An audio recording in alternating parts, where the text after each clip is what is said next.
Thank you. Well, a hot topic on the political scene has some wondering if our nation's security is at risk. That's right. With less than 48 hours before money runs out, Democrats and Republicans are going back and forth on Homeland Security funding.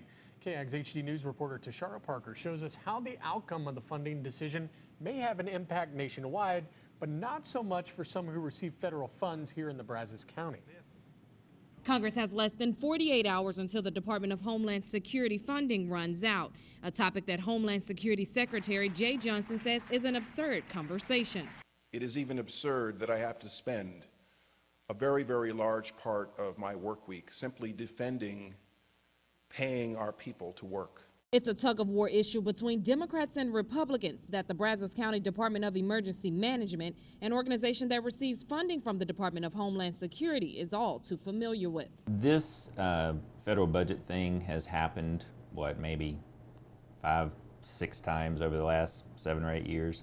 It's not super uncommon for sure. The Department of Homeland Security provides emergency organizations like the Brazos County Department of Emergency Management more than $6 billion a year. Now Congress is at odds on whether to pass a funding bill that will keep the department afloat.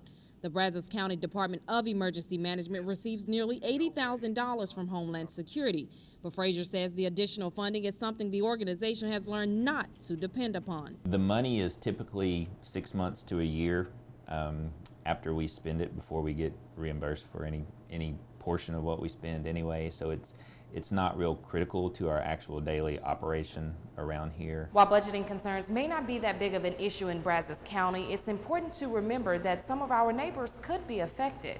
Obviously, if you've got a higher population, more threats and hazards, such as Houston Ship Channel area, they tap into some different grants that are through the Homeland Security Department that are quite a bit more than that. So while passage of the funding bill won't directly affect his department, he's aware of the concerns nationwide.